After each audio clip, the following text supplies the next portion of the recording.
नमो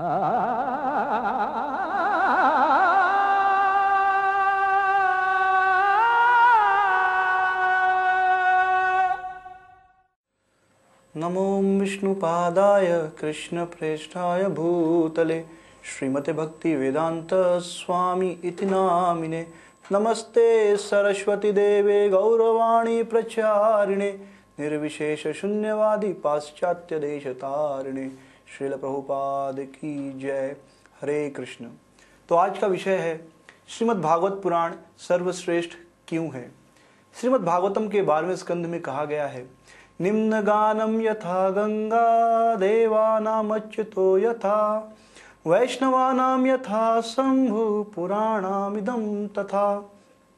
जिस प्रकार गंगा सभी नदियों में श्रेष्ठ है, सभी देवों में कृष्ण या अच्युत श्रेष्ठ हैं, जिस प्रकार सभी प्रकार के वैष्णवों में शिव जी श्रेष्ठ हैं, उसी प्रकार सभी पुराणों में श्रीमद् भागवतम श्रेष्ठ है। हम यह कैसे समझ सकते हैं कि श्रीमद् भागवत पुराण श्रेष्ठ है? तो किसी भी विषय वस्तु को समझने के लिए हम यह समझ सकते हैं कि वह विषय वस्तु या वह वार्ता किन दो व्यक्तियों के बीच में हो रही है।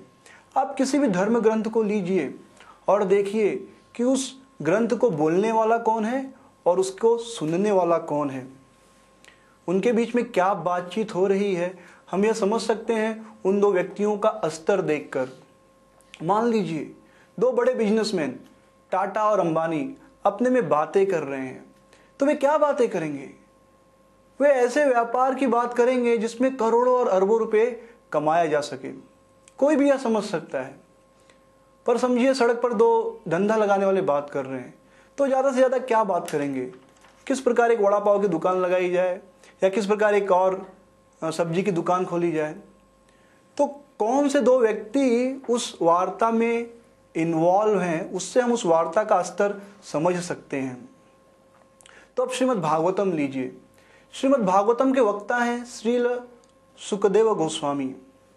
श्रील सुखदेव गोस्वामी अपने माँ के गर्भ में थे और वे बाहर ही नहीं आ रहे थे। तब जाकर भगवान कृष्ण ने उन्हें वचन दिया कि आप बाहर आओ, मेरी माया आपको स्पर्श नहीं करेगी। और जन्म लेते ही सुखदेव गोस्वामी सब कुछ छोड़कर जंगल की तरफ चले गए। उन्हें इस संसार से कोई आसक्ति नहीं थी, इस संसार में उन्हें किसी प्रकार की रुचि नहीं थी, किसी भी प्रकार का आकर्षण नहीं था।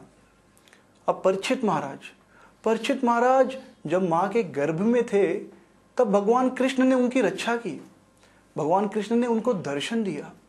तो श्रीमद् भागवतम के वक्ता सुखदेव गोस्वामी और श्रोता परीक्षित महाराज, दोनों व्यक्तियों ने भगवान के दर्शन किए गर्भ में ही।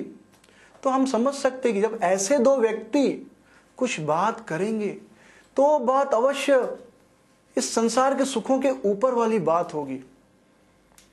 और उन्होंने जब बात करनी शुरू की तो इस श्रीमद् भागवतम पुराण का उद्गम हुआ। यह श्रीमद् भागवतम पुराण हमारे सामने आया। तो हम समझ सकते हैं कि श्रीमद् भागवतम पुराण इस संसार की हर वस्तु से और सभी पुराणों से श्रेष्ठ है, क्योंकि इसके वक्ता और इसके श्रोता श्रील सुखदेव गोस्वामी और श्रील परीक्षित महाराज दोनों इस संसार से ऊपर उठे हुए व्यक्ति हैं। दोनों भगवान के आनंद में आनंद लेने वाले व्यक्ति हैं। इसके अलावा श्रील व्यासदेव ने जब वे अपने जीवन की परिपक्व अवस्था में थे, सारे वेदों और पुराणों को लिखने के बाद उन्होंने श्रीमद् भागवतम का रचना की। तो यह उनकी सबसे श्रेष्ठ कृति है। और इस भागवतम पुराण के अध्ययन द्वारा हम भगवान कृष्ण को समझ सकते हैं, इस संसार के दुखों को पार कर सकते हैं और भगवान के धाम जा सकते हैं। हरे कृष्ण। श्रील प्रभुपाद की जय।